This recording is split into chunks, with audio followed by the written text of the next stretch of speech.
The laughter came first, quiet, hesitant, almost kind. Then it grew, sharper, meaner. It sliced through the room like a blade. Marcus sat frozen in the front row, the air around him thick with embarrassment. He could feel every heartbeat pounding in his ears, every whisper pressing down on his shoulders. The professor's words still hung in the air, light as smoke but heavy as stone. "Are you sure you're in the right class, young man?" Dr. Whitman's voice was calm, controlled, too calm. The kind of calm that people use when they think they're above you. He stood tall behind his mahogany desk, his tweed jacket neat, his grey hair shining under the fluorescent lights. To the other students, he was a legend. To Marcus, in that moment, he was a wall, tall, cold, impossible to move. The silence stretched. Someone coughed. Another giggled. Marcus looked down at his notebook, its clean pages staring back at him like a challenge. His fingers trembled. His throat burned. He wanted to disappear, to vanish from the sea of faces that stared at him not with curiosity, but judgment. "I know, sir," Marcus finally said. His voice came out small but steady.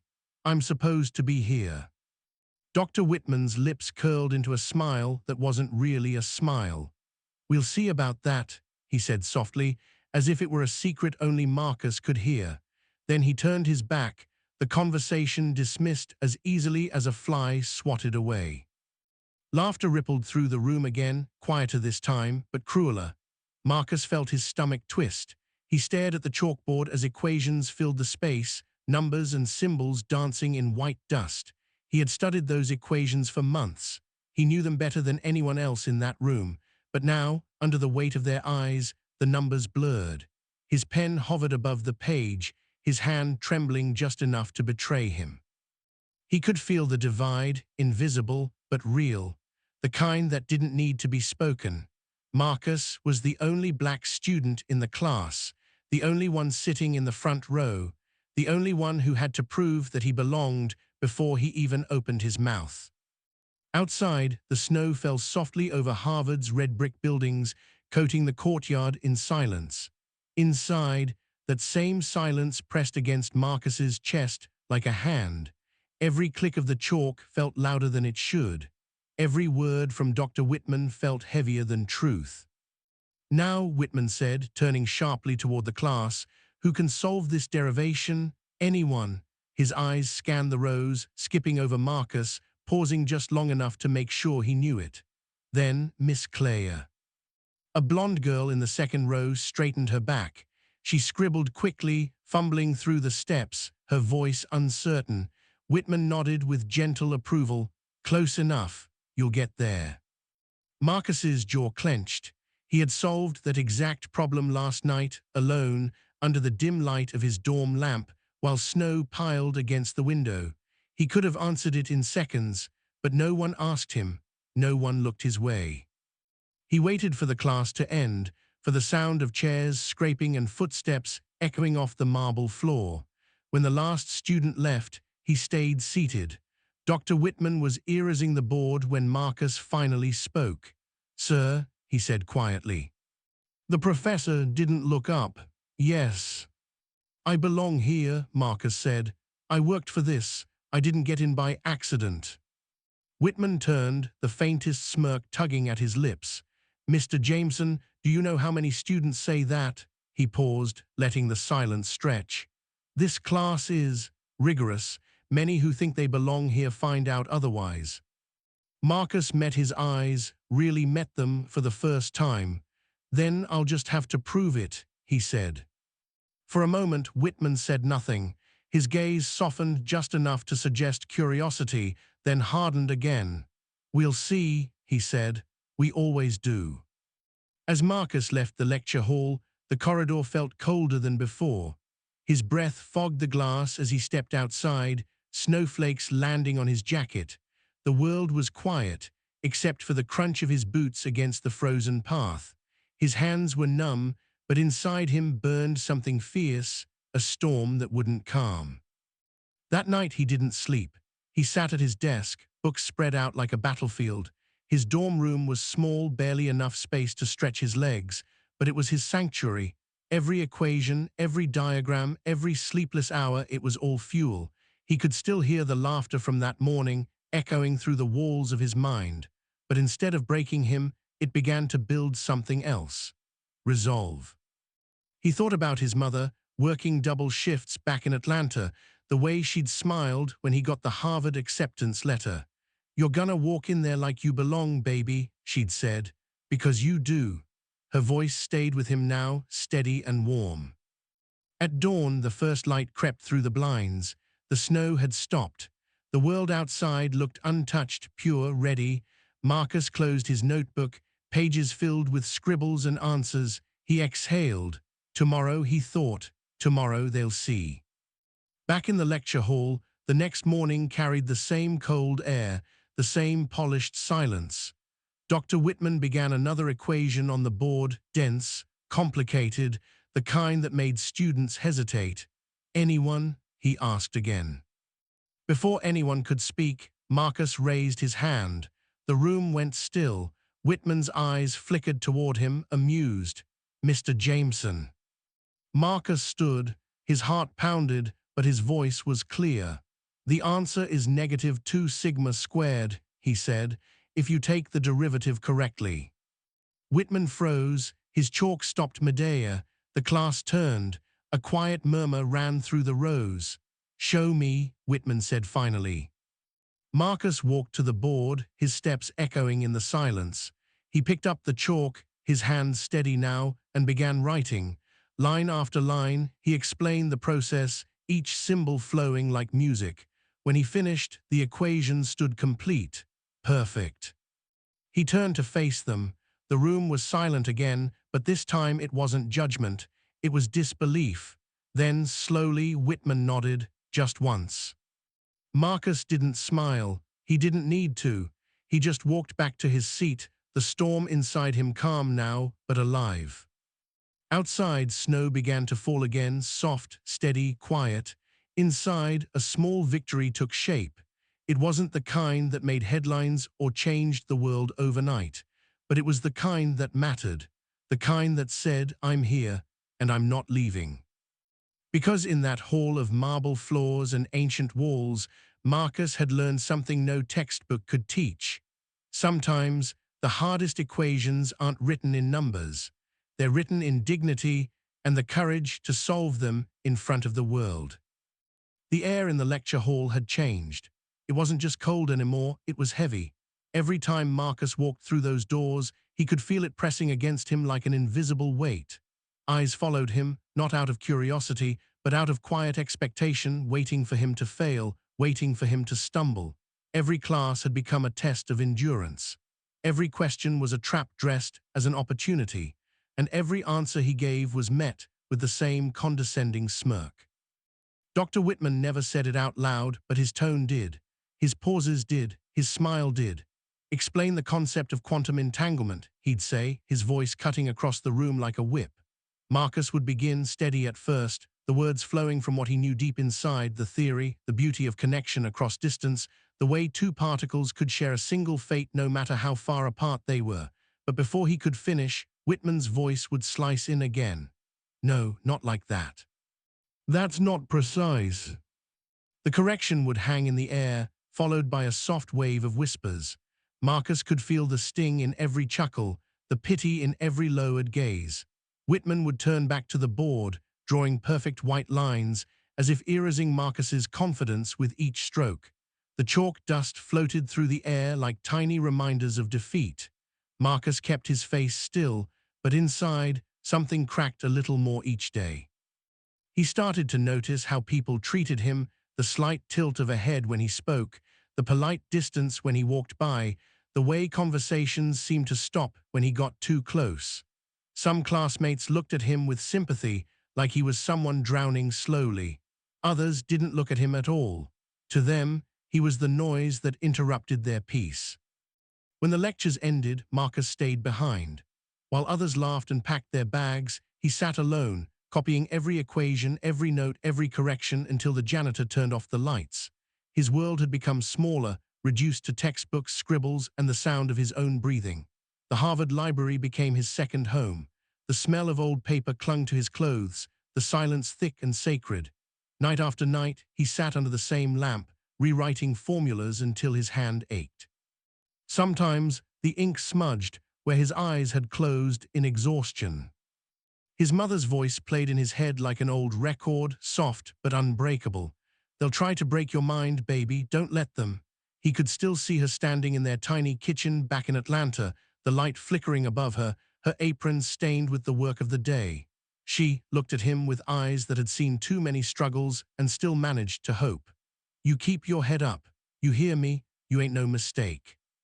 One night, somewhere between midnight and dawn, Marcus fell asleep over his books. Equations blurred into dreams, numbers turning into faces, chalk turning into snow. He didn't even notice the sound of soft footsteps until a gentle hand touched his shoulder. "Hey," a voice whispered. He looked up, his eyes red and tired. It was Emily, the quiet girl who sat 2 rows behind him. Her hair fell loose over her shoulder, and there was something kind in her eyes. "You've been here all night," she said. Marcus rubbed his eyes, embarrassed. "Yeah, I guess I lost track." "You don't have to prove anything to him," she said. Her tone was simple, but it carried a kind of understanding he hadn't heard in weeks. "He'll never see you the way you deserve." Marcus stared at her for a long moment. Then a small smile found its way to his face, not out of joy, but strength. "I'm not proving it to him," he said quietly. "I'm proving it to me." Emily nodded, her gaze steady. For a moment, neither of them spoke. The world outside was still dark, but in that quiet corner of the library, something shifted, a flicker of light inside all the exhaustion. Days turned into weeks, and the semester grew sharper. The tension in the room whenever Whitman entered could be felt like static. His challenges became more pointed, his tone colder.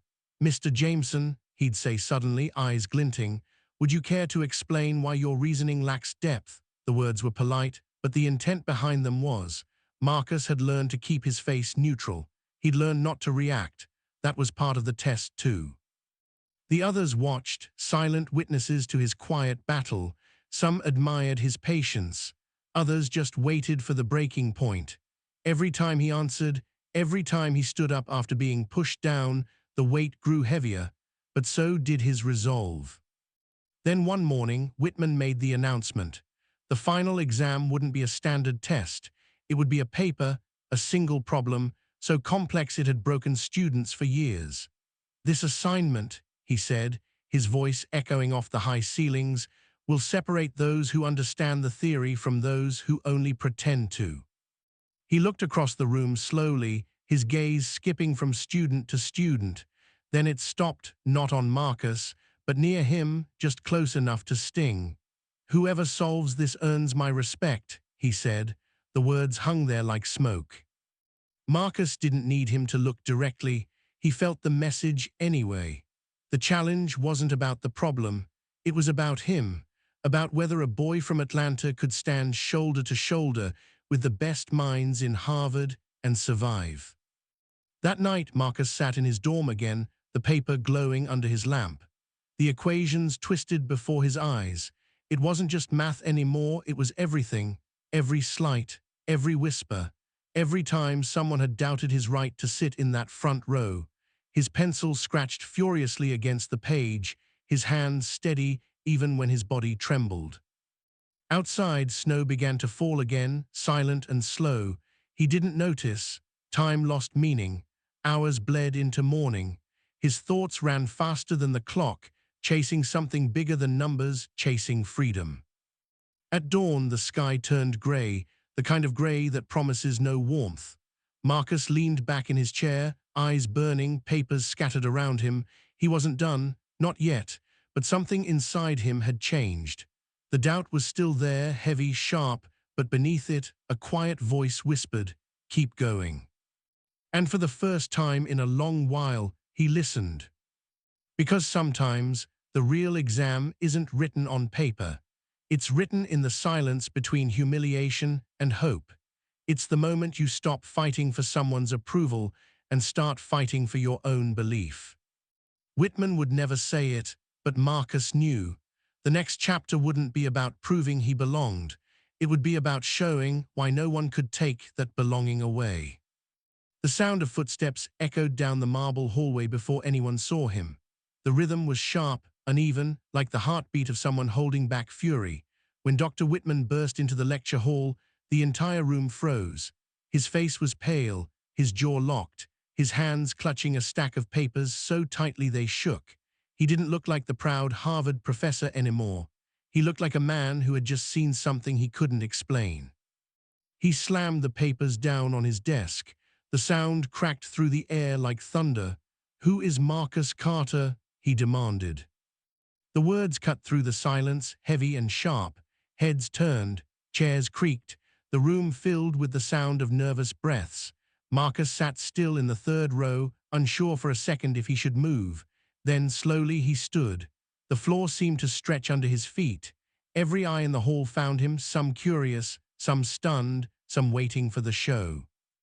Whitman's gaze locked onto him. His voice trembled, not with anger, but disbelief. "Perfect score," he said, almost whispering the words, as if saying them out loud made them real. "A test no student has ever aced in my 20 years here." The room gasped. Someone dropped their pen. Emily, sitting in the back, covered her mouth with her hand. Her eyes filled with tears that she didn't even understand, yet pride, shock, relief. It was all of it at once. Whitman stared at the page again, flipping through it like the answers would change if he just looked hard enough. His fingers trembled. His voice broke. "Did you cheat?" The question fell into the silence like an insult. Marcus didn't flinch. He didn't rush to defend himself. He just stood there, calm, still, composed in a way that made everyone else uneasy. The room waited for him to crumble, for him to shout or plead. But he didn't. He just breathed. Then he stepped forward, slow and deliberate. Each step echoed against the tile floor. When he reached the front, he placed his hand on Whitman's desk, close enough that the professor could see the faint ink stains on his fingertips, proof of nights spent studying, not scheming. "You said," Marcus began, his voice low but steady, "only a mind that belongs here could solve it." Whitman didn't answer. His eyes darted from Marcus to the paper, to the room, then back again. "So," Marcus continued, leaning in just slightly, "I must belong." The words hung there, not shouted, not angry, but full of truth. Raw, undeniable truth. For a moment, no one dared to breathe. The sound of the snow hitting the window was louder than the room itself. Whitman's lips tightened. He tried to speak, but nothing came out. The same man who once filled the room with his authority, his sharp questions, his quiet cruelty, now stood silent. His confidence cracked, his certainty gone. Marcus didn't move. He didn't gloat. He didn't need to. The silence spoke for him. It was the same silence he had endured for months, the silence of being ignored, questioned, underestimated.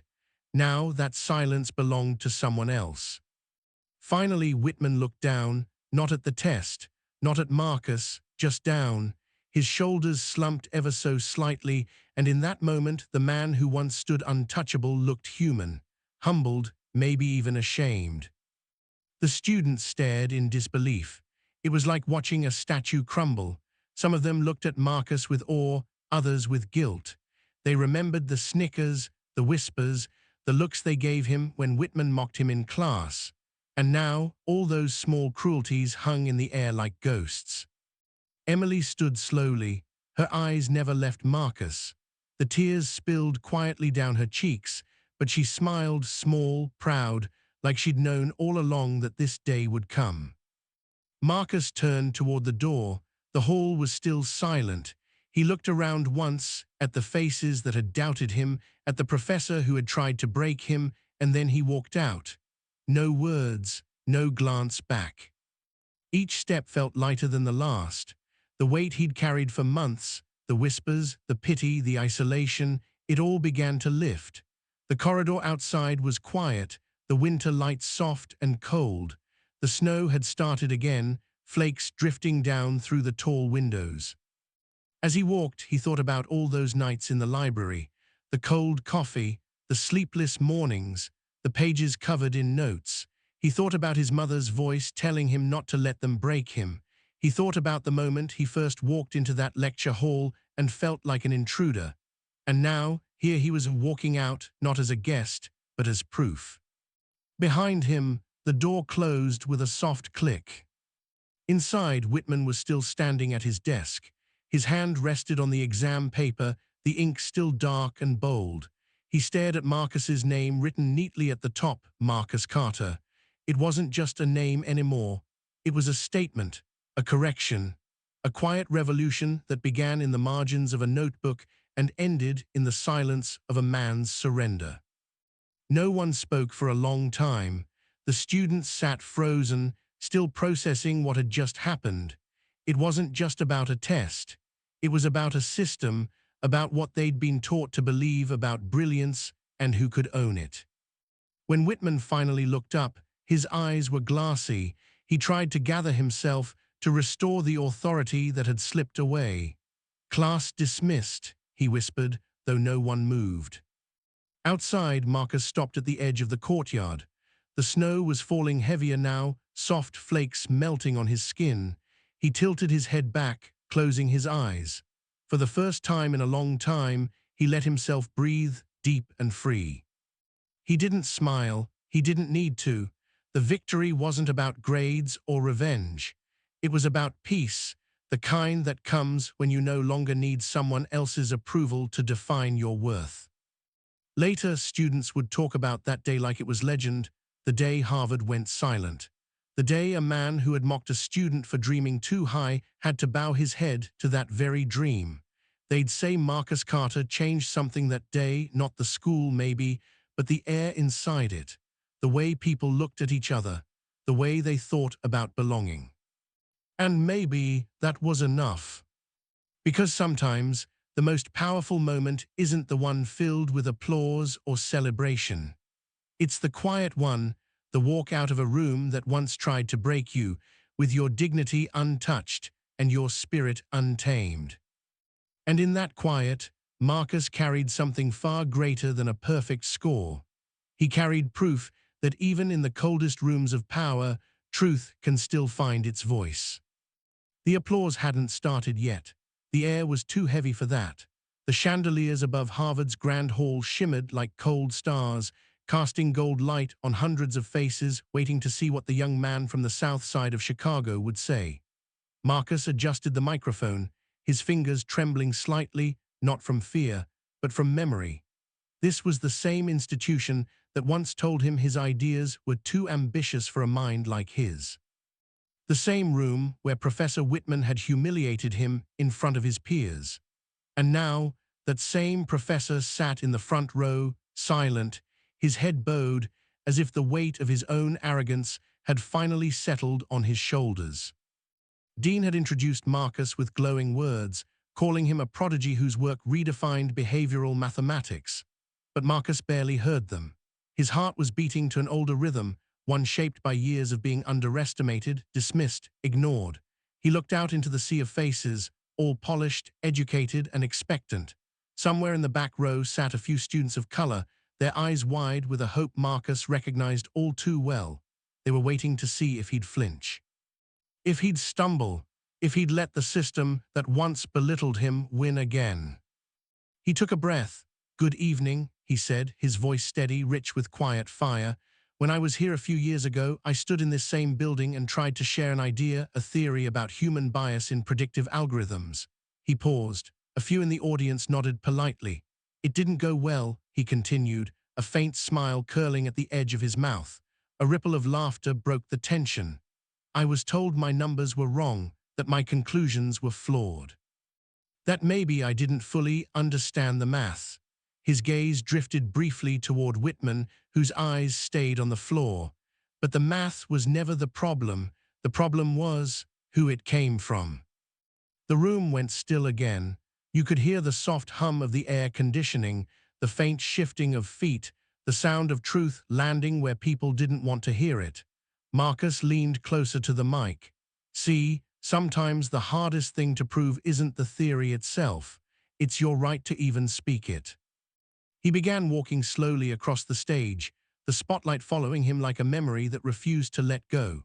His presentation slides lit up behind him, clean equations, smooth graphs, data flowing like poetry. But his words carried something deeper than numbers. "This isn't just about models and variables," he said softly. "It's about walls. Invisible walls built out of pride, fear, and the quiet assumption that brilliance comes dressed in one color, one accent, one background." He looked at the students again, but the truth doesn't care about any of that. As he spoke, people leaned forward. Some nodded, some frowned. Whitman still hadn't looked up. Marcus continued, his tone steady but rising, like the slow build of a song. "When I was told my mind didn't belong here, I believed it for a while, until I realized something simple. The mind doesn't have a color. Knowledge doesn't have a master. Truth belongs to anyone brave enough to seek it." The silence that followed wasn't empty, it was alive. You could feel hearts shifting, thoughts rewriting themselves in real time. Then someone began to clap. It was a young black woman in the back, standing tall, her hands sharp and sure. The sound grew, spread, filled the hall like thunder rolling through marble. In moments, the entire audience was on its feet. Applause rose and roared, shaking the chandeliers above. Even the dean stood, tears glinting behind his glasses. And then slowly, Whitman rose, not out of duty, not out of politeness, but because the truth had found him too. His hands came together, awkward at first, then with conviction. He looked up, eyes wet, and for the first time in years, there was no pride in them, only humility. Marcus bowed his head slightly, letting the applause wash over him, not as validation, but as release. Every insult, every dismissal, every quiet humiliation, all of it melted into that sound. He exhaled deeply, and in that breath, he forgave it all. After the event, the hallway was quiet again. The crowd had thinned, replaced by the soft echoes of footsteps and murmured congratulations. Marcus stood near the ivy-covered windows, looking out at the campus that had once made him feel so small. The night air was crisp, smelling of old stone and new beginnings. He heard footsteps behind him, slow, hesitant. "Marcus," came the voice, older now, weaker. He turned. Whitman stood there, clutching a folder against his chest, eyes lowered again. "You taught me more than I ever taught you," the old man whispered. His voice cracked on the word asterisk taught asterisk. Marcus studied him for a moment, the same man who once told him his ideas were naive, who mocked his accent in front of a lecture hall. But now, Whitman looked smaller, not just in stature, but in spirit, like a man who'd finally met the truth he'd spent his life avoiding. Marcus smiled softly. "That's what classrooms are for, sir." The words weren't said with bitterness, they were said with peace. Whitman nodded slowly, his eyes glistening. He wanted to say more, but couldn't. So he just placed a trembling hand on Marcus's shoulder, then walked away down the long, echoing hall. Marcus watched him go. Then he turned back to the window, the ivy swaying gently outside. In that moment, he thought of his mother, who used to tell him, "Baby, you don't need to shout to be heard. Just let your work speak for you." She was right. His work had spoken louder than any insult, louder than any doubt. As he walked beneath the arches of Harvard that night, the echo of the applause still lingered in his mind, but so did something deeper. A truth he'd learned the hard way: respect isn't handed down by those in power. It's earned, inch by inch, through perseverance, through grace, through the courage to stand tall when the world tries to make you kneel. He didn't look back. He didn't need to, because the boy who once walked those halls invisible had become a man the whole institution could no longer ignore. The night air wrapped around him, cool and calm, carrying his mother's words like a lullaby of victory. And somewhere, deep inside the walls of Harvard, the echo of his truth would remain, a reminder to every young mind that walked those halls after him. Brilliance has no color, and dignity needs no permission.